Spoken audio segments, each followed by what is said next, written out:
अस्सलाम वालेकुम, आदाब। मैं हूं मोहसिन और आप देख रहे हैं BBN न्यूज़। आइए शुरुआत करते हैं आज के खबरनामे की और नजर डालते हैं हेडलाइंस पर। हैदराबाद के राष्ट्रपति निलयम में विजिटर फैसिलिटेशन सेंटर का आगाज, सदर जमहूरिया द्रौपदी मुर्मू ने किया इफ्तिताह।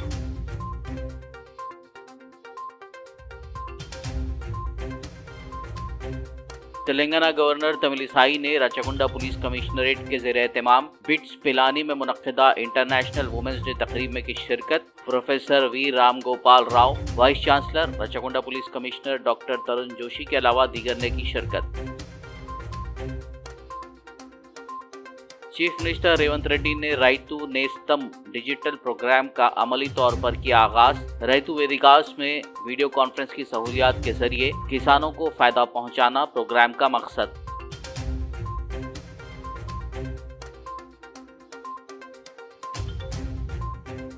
सदर मजलिस व हैदराबाद रुकन पार्लियामेंट असदुद्दीन ओवैसी ने किया मुशीराबाद भोलकपुर का दौरा। मस्जिद हजरत हमजा का रखा संगे बुनियाद।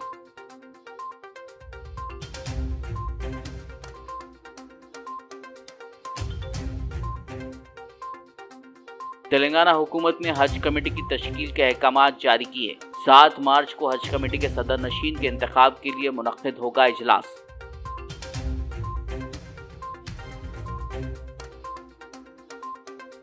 BRS पार्टी की कॉल पर आज तेलंगाना भर में बिला मुआवजा LRS के मुतालबे को लेकर कांग्रेस हुकूमत के खिलाफ एहतजाज। अमीरपेट में मुनक्किदा एहतजाज में सनत नगर MLA तलसानी ने हिस्सा लेते हुए किया खिताब। और अब खबरों की तफसील। सदर जमहूरिया हिंद द्रौपदी मुर्मू ने आज चारशंबे के रोज़ हैदराबाद में वाक़ राष्ट्रपति निलयम में विजिटर फैसिलिटेशन सेंटर का अमली तौर पर इफ्तिताह किया, जो लोगों को मुल्क के शानदार विरसे से जोड़ने का एक अहम कदम होगा। इस मौके पर तेलंगाना गवर्नर तमिलिसाई सुंदरराजन, रियासती वज़ीर ट्रांसपोर्ट पूनम प्रभाकर, सदर सेक्रेटेरिएट और नेशनल इंफॉर्मेटिक्स सेंटर के अहदेदारान मौजूद थे। इस मौके पर सदर मुर्मू ने इस एतमाद का इजहार किया कि VFC राष्ट्रपति निलयम में तमाम विजिटर्स के लिए वन स्टॉप सहूलत के तौर पर खिदमात अंजाम देकर विजिटर्स के तजुर्बे में मजीद इजाफा करेगा। इस दौरान रियासती गवर्नर तमिलिसाई सुंदरराजन ने राष्ट्रपति निलयम अहाते में दस्तकारी नुमाइश का इफ्तिताह करते हुए मुशाहिदा किया। तेलंगाना गवर्नर तमिलिसाई सुंदरराजन ने आज राचकोंडा पुलिस कमिश्नरेट के ज़ेर एहतमाम बिट्स पिलानी में मुनक्किदा इंटरनेशनल वुमेन्स डे तकरीब में शिरकत करते हुए खिताब किया। इस तकरीब में professor V Ram Gopal Rao, vice chancellor, Birla Institute of Technology and Science, doctor Tarun Joshi, commissioner of police Rachakonda, professor Saumya Mukherjee, director BITS Pilani Hyderabad campus के अलावा दीगर ने शिरकत की। I am really happy to be in this campus, BITS Pilani Hyderabad campus. My respects to Professor V.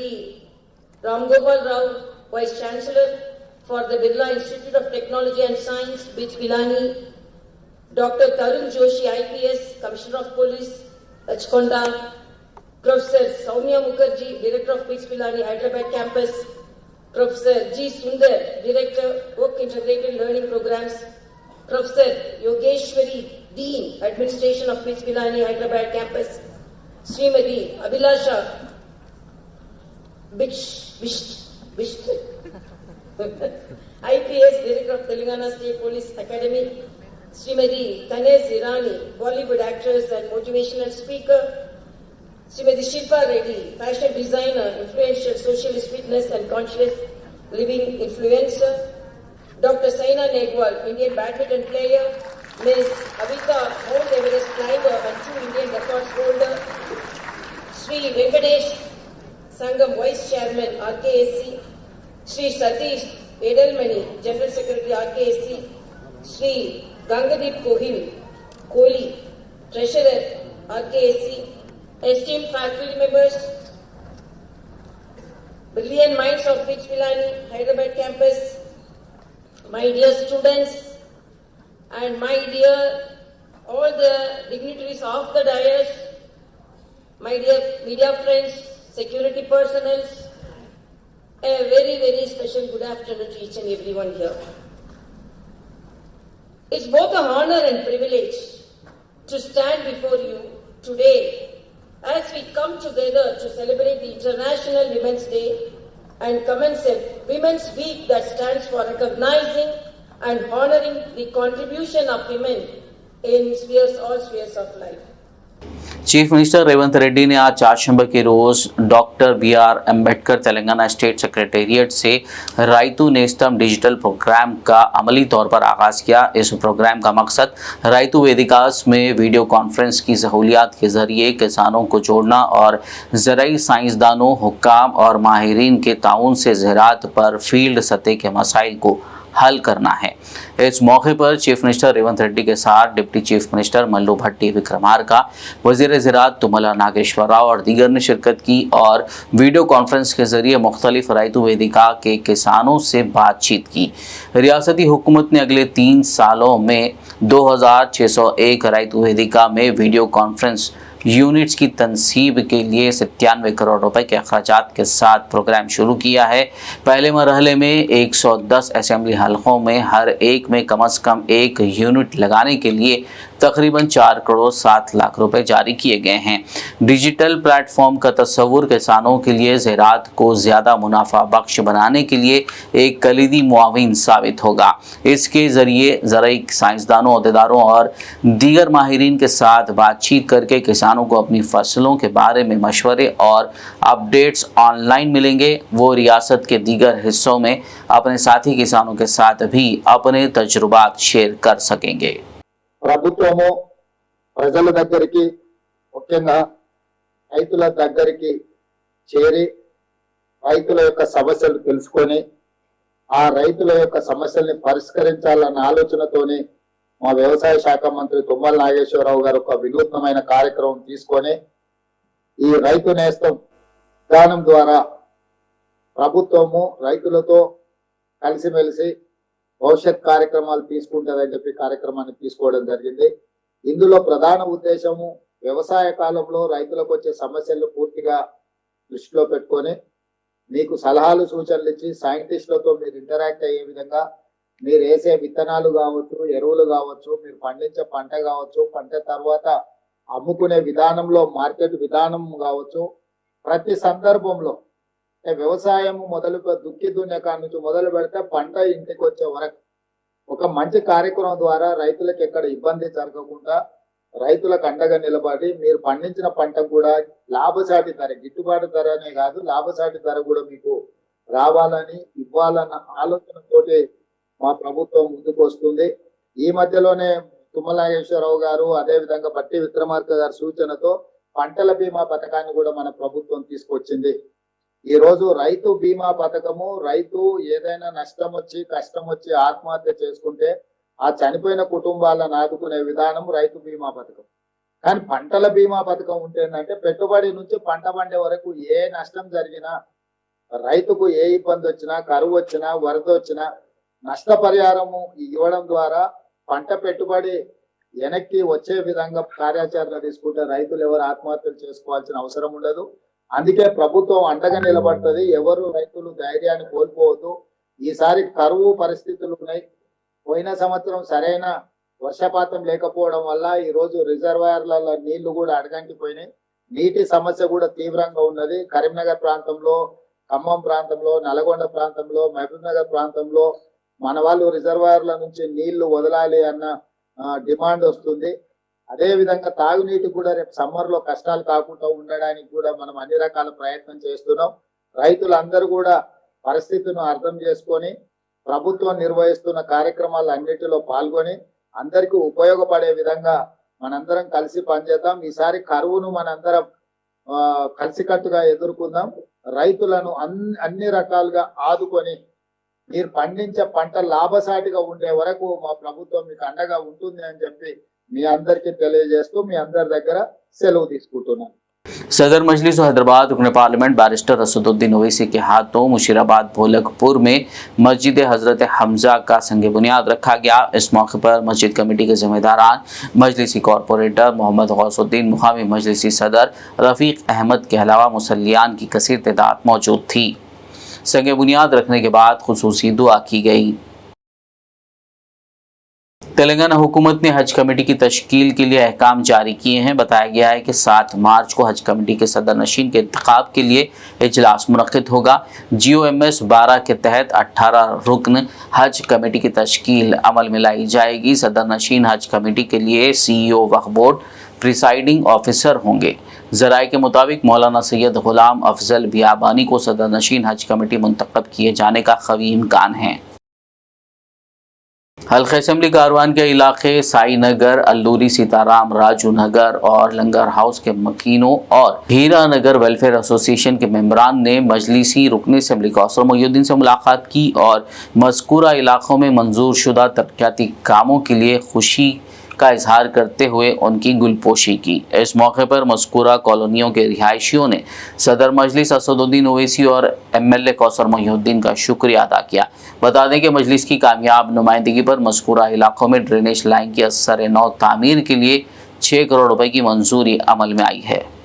Hira Nagar, Sai Nagar, नूसाई नगर पूरा बस्तियों की 6 करोड़ रुपये पूरा డ్రైనేజ్ మోల్డింగ్ స్థానిక MP అసరుద్దీన్ ఓవైసీ మరియు MLA కౌన్సిలర్ మొయినుద్దీన్ గారి కృషి వలన ఈరోజు ఈ బస్सी में पूरा काम ड्రైనేజ్ मोल्डिंग काम कर रहे, अच्छा कर रहे।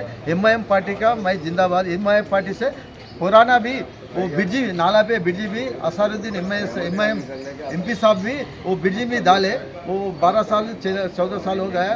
पूरा आदमी फिर रहे इधर इधर, अच्छा काम कर रहे। वही ये मोल्डिंग का काम 6 करोड़ का भी अच्छा पूरा बस्सी लोग सदर लोग पार्टी सदस्य आज मिलके वो MLA साहब को फूल से खुशी कर रहे। BRS पार्टी की कॉल पर आज तेलंगाना भर में बिला मुआवजा LRS के मुतालबे को लेकर कांग्रेस हुकूमत के खिलाफ एहतजाज किया गया। अमीरपेट में मुनक्किदा इस एहतजाज में साबिक वजीर व सनत नगर MLA तलसानी श्रीनिवास यादव ने हिस्सा लेते हुए खिताब किया। उन्होंने कहा कि हालिया असेंबली इंतखाबात से पहले कांग्रेस पार्टी ने इख्तियार में आने पर मुफ्त LRS रजिस्ट्रेशन की सहूलत देने अवाम से वादा किया था। ताहम वो अपने वादे को भूलकर 25 लाख गरीब खानदानों पर बोझ डालने की सोच रहे हैं। बादशाह इस सिलसिले में HMDA दफ्तर में एक याददाश्त पेश की गई। इस धरने में कॉरपोरेटर T महेश्वरी, साबिक कॉरपोरेटर्स, पार्टी डिवीजन सूदूर और दीगर कायदीन कारकुनान ने शिरकत की।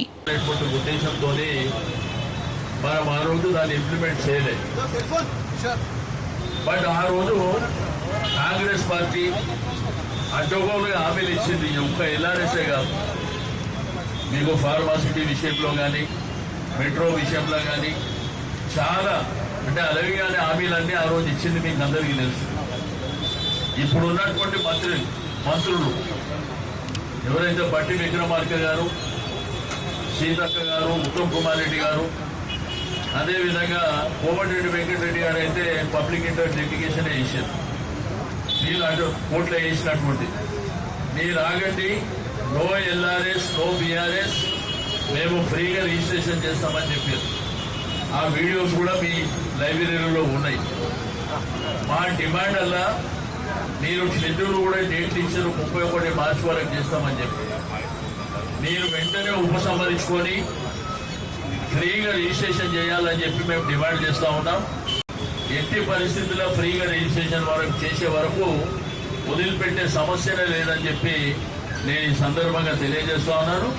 తప్పకుండా మీరు ఎలక్షన్ల ముందు ఎన్నో హామీలు ఇచ్చారు. బట్ ఇది ఏకంగా 25 లక్షల కుటుంబాలకు నష్టం జరిగేటువంటి అవకాశం, వాళ్ళని అడ్డగించేటువంటి ప్రయత్నం, వారిని ఆర్థికంగా ఇబ్బంది పెట్టేటువంటి ప్రయత్నం మీరు ఏదైతే చేస్తున్నారో వెంటనే ఉపసంహరించుకోవాలని చెప్పి డిమాండ్ చేస్తూ ఉన్నాను. తప్పకుండా మరి ప్రభుత్వం పునరాలోచన చేసి నేను గౌరవ ముఖ్యమంత్రి గారు రేవంత్ రెడ్డి గారికి కూడా విజ్ఞప్తి చేస్తున్నా, మీరు వెంటనే ఉపసంహరించుకొని పేదవాళ్లకు ఫ్రీగా రిజిస్ట్రేషన్ అది మీ ఎన్నికల కమిట్మెంట్ మీరు చేయవలసిందిగా డిమాండ్ చేస్తాం. जगतियाल दौरे के मौके पर रियासती वजीर सुधीर बाबू ने प्रेस कॉन्फ्रेंस से खिताब करते हुए कहा कि कांग्रेस पार्टी ने इंतखाबी मंशूर में शुगर फैक्ट्री को बहाल करने का वादा किया था और इसके लिए हमने एक कमेटी तश्कील दी है। BRS हुकूमत ने शुगर फैक्ट्री के मसले को हल करने की कोशिश नहीं की थी, इससे गन्ने के किसानों को काफ़ी नुकसान पहुंचा। मुत्यमपेट शुगर फैक्ट्री यकीनी तौर पर दोबारा शुरू की जाएगी। उन्होंने कहा कि कांग्रेस पार्टी किसानों की बहबूद के लिए पाबंद अहद है। इस मौके पर MLC T Jeevan Reddy, government whip A Lakshman Kumar, MLA Adi Srinivas और दीगर मौजूद थे। ప్రధానమైన చిక్కుముళ్లను ఏ విధంగా, ఎందుకంటే గత ప్రభుత్వ హయాంలో ఎన్సీఎల్టీకి పోయి పూర్తి స్థాయిలో నష్టపోయి ఫ్యాక్టరీని, ఆ ఫ్యాక్టరీకి సంబంధించి ఏ ఒక్క క్షణం కానీ ఏ ఒక్క కోణం నుంచి దీన్ని పరిష్కారం చేయాలని ఆలోచన చేయాలని ఆ ప్రభుత్వం యాజమాన్యం, అప్పుడున్న యాజమాన్యం ప్రభుత్వానికి సమన్వయం లేకపోవటం, ప్రభుత్వం కూడా ఒక ముందుకు అడిగేసి ఈ చక్కెర ఫ్యాక్టరీకి సంబంధించి దానిపై ఆధారపడి ఉన్న అనేక మంది రైతుల గురించి ఆలోచన లేకుండా ఆ యాజమాన్యాన్ని విస్మరించి, యాజమాన్యం కూడా ఎన్ని మార్లు ప్రభుత్వం దగ్గరికి వెళ్ళినా వారికి సరైన జవాబు దొరకకపోవటం,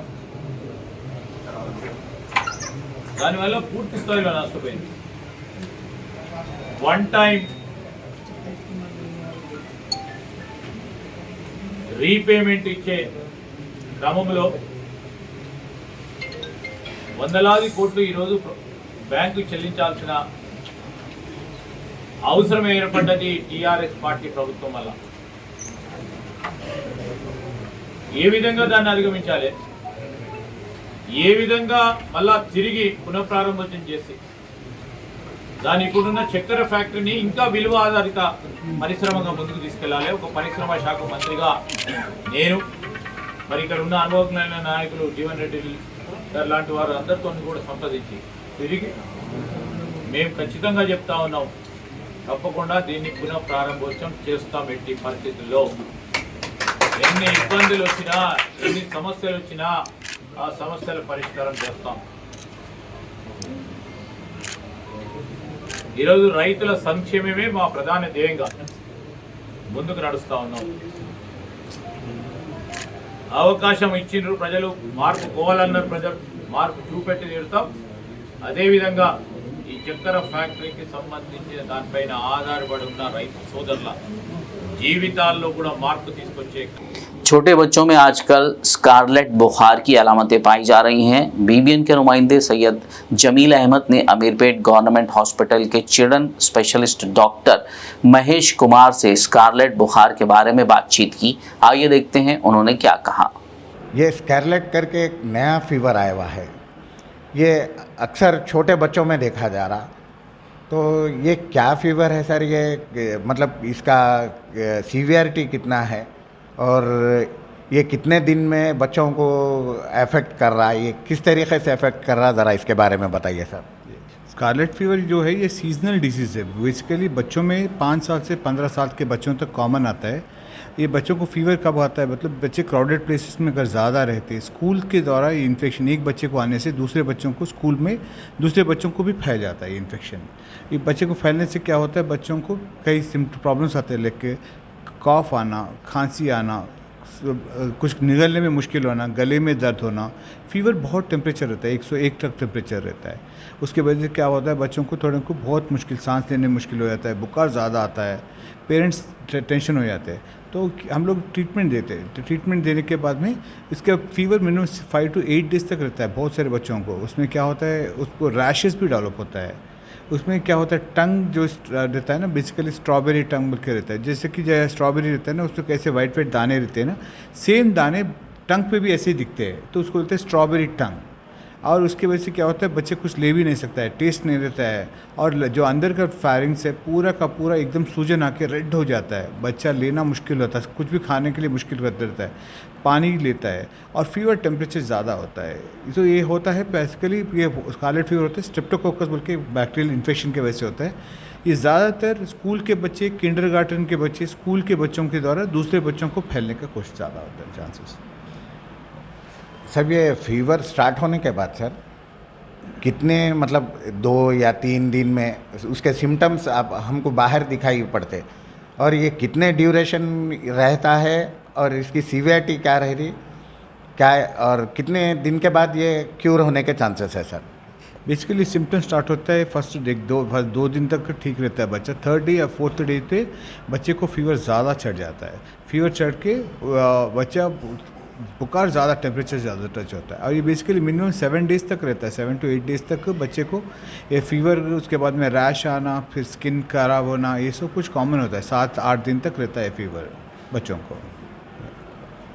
फिर खबरनामे में फिलहाल लेंगे एक ब्रेक, मुलाकात होगी इस छोटे से ब्रेक के बाद।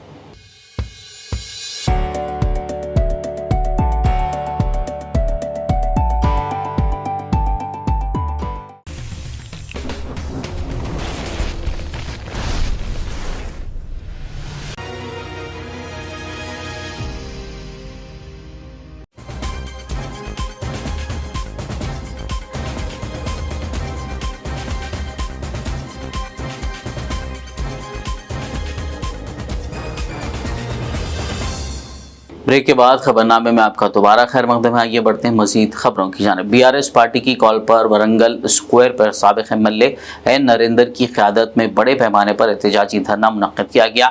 इस मौके पर वरंगल ईस्ट के साबिक एमएलए ने कहा कि कांग्रेस पार्टी को इंतखाबात से क़ब्ल आवाम से किए गए वादों को पूरा करना चाहिए और LRS स्कीम को बिला मुआवजा नाफिज करना चाहिए। రాష్ట్ర బీఆర్ఎస్ పార్టీ ఆదేశానుసారం తెలంగాణ రాష్ట్ర ప్రభుత్వం కాంగ్రెస్ వాళ్ళు ఈరోజు ఏదైతే వాళ్ళు ప్రకటించిందో ల్యాండ్ రెగ్యులరైజేషన్ స్కీము 20,000 కోట్ల రూపాయలను ప్రజల మీద భారం మోపే ప్రయత్నం చేస్తున్నారో దాన్ని వెంటనే రద్దు చేయాలని చెప్పి మేము డిమాండ్ చేయడం జరుగుతున్నది. ప్రధానమైనటువంటి కారణం ఈ ప్రభుత్వం ఏర్పడ్డ తర్వాత 420 హామీలను ఇవ్వడం జరిగింది. దానిలో 6 ప్రధానమైనటువంటి హామీలు దాన్ని ఇప్పటివరకు అమలు చేయలేదు. 9వ తారీఖు రోజు రైతు బంధు, రైతు రుణమాఫీ అన్నీ అయిపోతాయని చెప్పి ఆ రోజే ప్రమాణ స్వీకారం అని చెప్పి ప్రమాణ స్వీకారం అయితే బాగానే 2 రోజుల ముందు చేసుకున్నారు, కానీ ప్రజలకు అన్న టైంకి ఇప్పటివరకు ఏది పూర్తి కాలేదు. మేము ఒకటే అడుగుతున్నాం, ప్రజలు మీకు గౌరవించి ఈరోజు ప్రభుత్వాన్ని ఏర్పాటు చేసే అవకాశం కల్పించారు.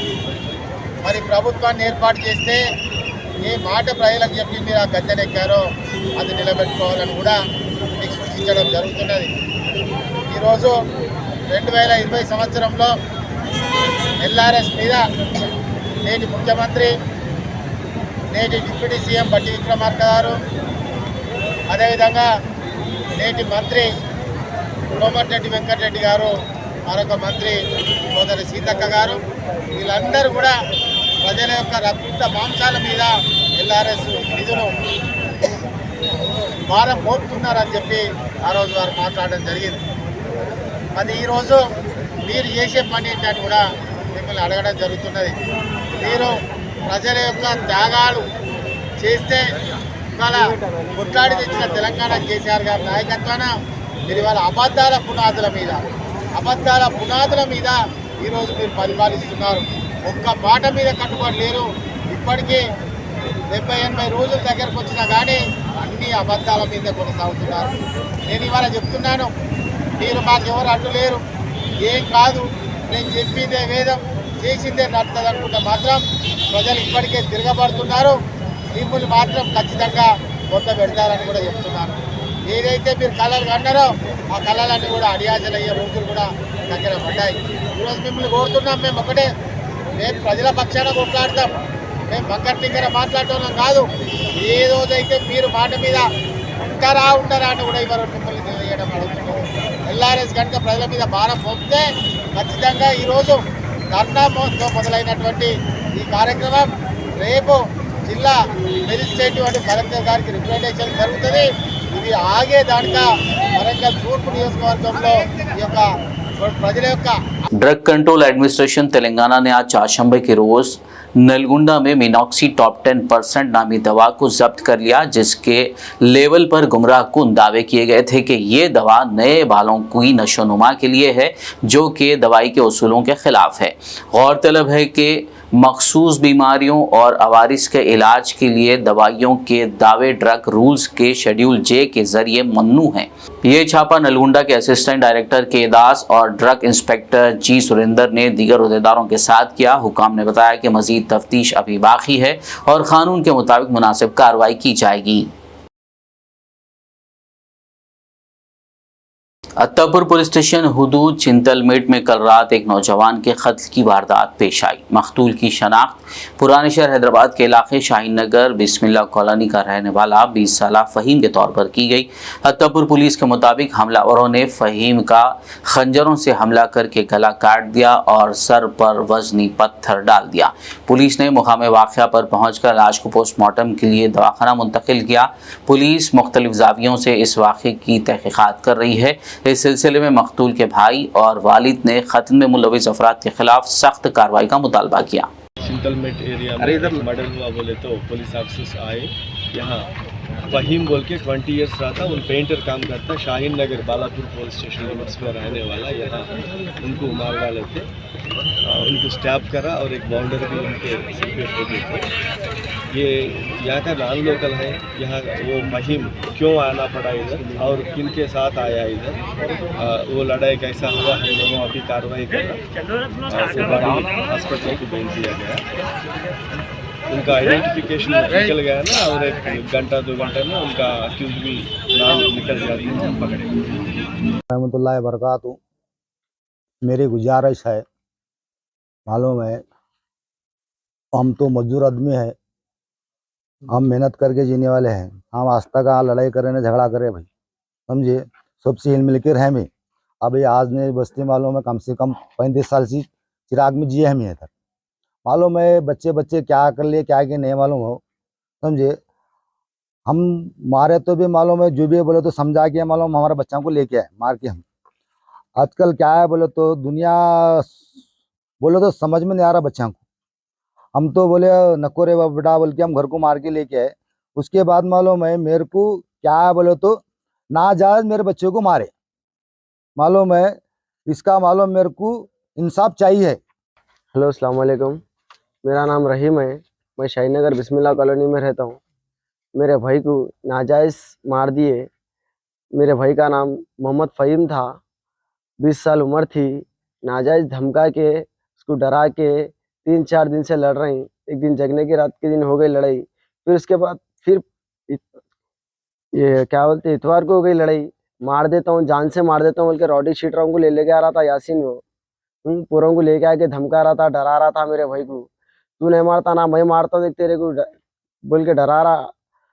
हमारे घर में थमा लिए, नको बेटे नहीं जाना लड़ाइयों में, नहीं करना बोल के। अम्मा बाबा की सूरत देख के हम ये करते नहीं। आज तक कभी जिंदगी में लड़े नहीं हम लोग किसी से। ना जायज़ मार दिए, ना मेरा भाई कुछ करके ना करा के। उन्हें उसके मर्जी में, उसके मर्जी का मालिक है, उन्हें उधर नाजायज़ मार दिए भाई बुला के। ऐसा किसी अब मेरे भाई को मारे, किसी और को भी मारते वो लोग। हाँ, कल के दिन रॉडी शीटरों को ले लेके फिर रहे बस्ती में, जीना आराम कर दे रहे। इससे पहले भी लड़ा कई हो गए उन लोगों के, बस कर दे के रख दिए यहाँ पे उन लोगों के। उनके अम्मा भी बहुत साथ दे रहे, सपोर्ट कर रहे। अम्मा जाती केस में जाता, मेरा बच्चे को केस डालता, पर तुम लड़े हो गए तो केस करने गया तो मैं बड़े मिलके पूरे कॉम्प्रोमाइज़ करा दिए। कॉम्प्रोमाइज़ कराने के बाद जाकर वहाँ ख़त्म हो गई लड़ाई। फिर उन्हें बस्ती में राउंडिंगा मार रहा, रॉडी शीटरों को ले लेके राउंडिंगा मार रहा, मार के घूर रहा कर रहा, फिर धमका रहा, तेरे को तो मैं मारता हूँ रे, तेरे को तो मैं करता हूँ रे बोल के। प्लानिंग से बुला के मेरे भाई को वहाँ पे 9 नंबर पहाड़ी के दरगाह कने प्लानिंग से बुला के मेरे भाई को कैमरे नीयत से जगह पे मारे उन लोग। आने वाले लोकसभा इंतखाबात के पेश नज़र पुलिस की जानिब से आज 4 शंबे के रोज़ संतोष नगर पुलिस स्टेशन हुदूद में फ्लैग मार्च किया गया, जिसमें संतोष नगर पुलिस स्टेशन के स्टाफ के अलावा CISF के 100 कांस्टेबल्स ने हिस्सा लिया। आइए सदन से अभी संतोष नगर तक हम लोग पुलिस फोर्स मार्च पास्ट करे। ये लोकसभा इलेक्शंस के सिलसिले में ये मार्च पास्ट करे। CP साहब के हुक्म से CP साहब ने हमारे को फोर्स भेजे। एक कंपनी आया ये विशाखापट्टनम से CISF का। हम लोग वो फोर्स से अभी लोकल फोर्स से पूरा मिलके ये मार्च पास्ट करे। ये मार्च पास्ट का एक ही रीज़न है, तो सभी लोग जो इलीगल काम करते वाले, अभी रौडी शीटर्स, अभी संघ के विद्रोह शक्తులు అన్నీ కూడా उन लोगों को अलर्ट कर रहे हैं। तो ये इलेक्शंस के सिलसिले में कुछ भी वो ऐसे काम नहीं करना बोल के। तो हम लोग ऑर्डिनरी पब्लिक को हम लोग ये सिलसिले से हम लोग अपील कर रहे हैं। तो इलेक्शंस पूरा साफी होना चाहिए। सब लोग इलेक्शन में पार्टिसिपेट करके अपना वोट डाल देने का हम लोग अपील कर रहे हैं। Thank you. हल्के असेंबली बहादुरपुरा के दूध बौली डिवीजन में एक नौजवान की खुदकशी का अफसोसनाक वाक़या पेश आया, जिसकी इत्तला पर मुतालिका मजलिसी कॉरपोरेटर मोहम्मद सलीम ने मुतवफ़ी के घर पहुंचकर तफसीलात हासिल की और घर वालों को पुरसा दिया। कालापत्थर पुलिस ने इस सिलसिले में एक केस दर्ज करते हुए लाश को पोस्टमार्टम के लिए दवाखाना मुंतकिल करवाया। मज़ीद तहक़ीक़ात जारी है। शहर हैदराबाद की सैफाबाद रोड पर आज चारशंबे की सेह पर चलती कार में अचानक आग लग गई।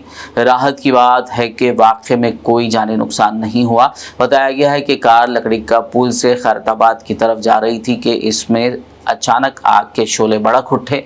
इसे देखते ही ड्राइवर ने गाड़ी को सड़क के किनारे रोक दिया और तमाम सवार बाहिफाजत बाहर निकल आए।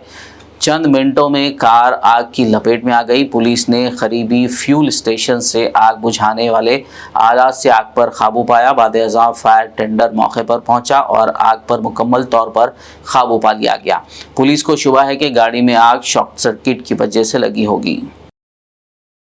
Jawaharlal Nehru architecture and fine arts university Hyderabad ने रज़ा अहमद ख़ान को उनके मक़ाले हिंदुस्तान की जदीद इमारात में बेहतर एयर क्वालिटी के लिए एयर कंडीशनिंग, डिज़ाइन, ऑपरेशन व मेंटेनेंस की हिकमत अमली का जायज़ा के लिए डॉक्टर ऑफ फ़िलासफ़ी PhD की डिग्री से नवाजा है। उन्होंने यूनिवर्सिटी की वाइस चांसलर प्रोफेसर कविता दुर्यानी राव और जवाहरलाल नेहरू टेक्नोलॉजी यूनिवर्सिटी हैदराबाद के मैकेनिकल इंजीनियरिंग के प्रोफेसर और रजिस्ट्रार प्रोफेसर मंजूर हुसैन की रहनुमाई में अपना तहकीकी काम मुकम्मल किया। Professor Santhanam Kumar director of evaluation उनकी डॉक्टरेट रिसर्च कमेटी के रुकन थे। रज़ा अहमद ख़ान ने मुख्तलिफ़ कौमी और बैनुल अक़वामी जरायद और कॉन्फ्रेंसों में 8 तहक़ीक़ी मक़ाले शाये किए हैं। इस वक्त वो नवाब शाह आलम ख़ान इंजीनियरिंग कॉलेज हैदराबाद में dean academics and student affairs की हैसियत से अपनी खिदमात अंजाम दे रहे हैं। आदिलाबाद ज़िले के उर्दू मीडियम B.Ed और D.Ed के उम्मीदवारों और ट्रेंड टीचर्स यूनियन के मेंबरान ने आज चारशंबे के रोज़ ज़िला एजुकेशन ऑफिसर के दफ्तर के रूबरू धरना देते हुए DSC 2024 के नोटिफिकेशन में उर्दू मीडियम के उम्मीदवारों को इंसाफ फराहम करने का मुतालबा किया।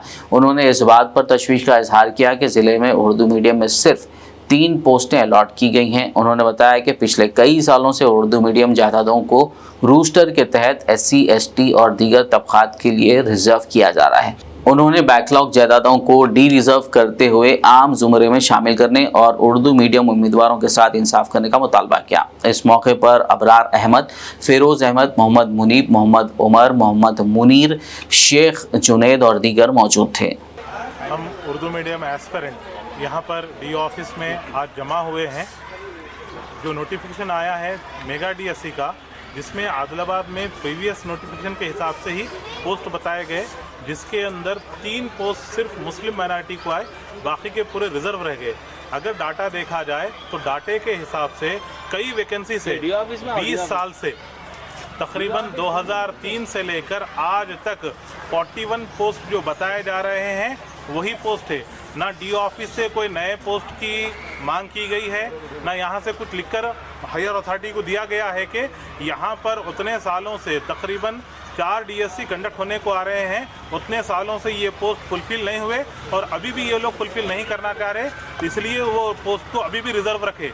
हमारे पास अब दूसरा कोई एहतजाज के अलावा काम नहीं बचा, इसलिए हम यहाँ पर एहतजाज कर रहे हैं। हमारी डिमांड ये है कि फिर से एक मरतबा पोस्ट पर नज़रसानी करके ये पोस्ट को चेंज करें और इसमें इंक्रीज़ करते हुए हमारे आदिलाबाद डिस्ट्रिक्ट के जो पोस्ट है उसको फिर से नोटिफाई करके बताएं और पोस्ट में इजाफा करें। वरंगल का दीनी अखामती व गैर अखामती दरसगाह अल जामियातुल इस्लामिया नूरुल फुरखान लिल बनात का 21वां अज़ीमुशान जलसा सालाना तकमील हिफ्ज़ कुरान व इफ्तिताह बुखारी शरीफ और इस्तक़बाल रमज़ान 11 मार्च बरोज़ पीर मुनक़्क़िद किया जाएगा, जिसकी सदारत मौलाना मोहम्मद फ़सीउद्दीन करेंगे। मेहमान खुसूसी में मौलाना सैयद अहमद वुमैज़ नदवी, मौलाना पीर जुल्फ़िकार अहमद और दीगर शिरकत करेंगे। इस मौके पर आमद मुस्लिमीन बिलखुसूस ख़वातीन व तालिबात से कसीर तादाद में शिरकत की ख्वाहिश की गई है। आखिर में एक नज़र हेडलाइंस पर।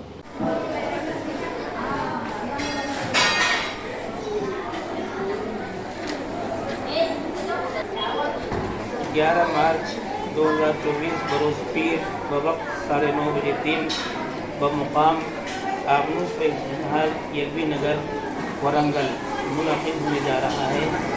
ज़ेर सदारत उस्ताद उलमा हज़रत मौलाना मोहम्मद फसीहुद्दीन साहब कासमी मद्दुल आली नाज़िम मदरसा अरबिया सिराजुल उलूम व अशरफुल उलूम लिल बनात एलबी नगर वरंगल ज़ेर निगरानी आलिमा व फाज़िला आलिया तस्लीम साहिबा फ़ातिमी डॉक्टर अख्तर हज़रत मौलाना हारून रशीद साहब कासमी फरमाएंगी। आमतुल मुस्लिमीन से बिलखुसूस ख़वातीन व तालिबात से की तादाद में शिरकत की ख्वाहिश की जाती है। अदायान इंतज़ामी कमेटी और शेख आदिल साहब नाज़िम जामिया व अलहाज सैयद सलीम साहब और जमीय मुअल्लिमीन मुअल्लिमात तालिबात जामिया आज़ाद इंशाअल्लाह दोहराना के बिल नज़्म रहेगा जलसे के इख्तिताम पर। खबरनामे में फिलहाल बस इतना ही। ताज़ा तरीन अपडेट्स के लिए देखते रहिए PBN न्यूज़। यूट्यूब और फेसबुक पर मौजूद हमारे वीडियोज़ को लाइक और शेयर ज़रूर कीजिए।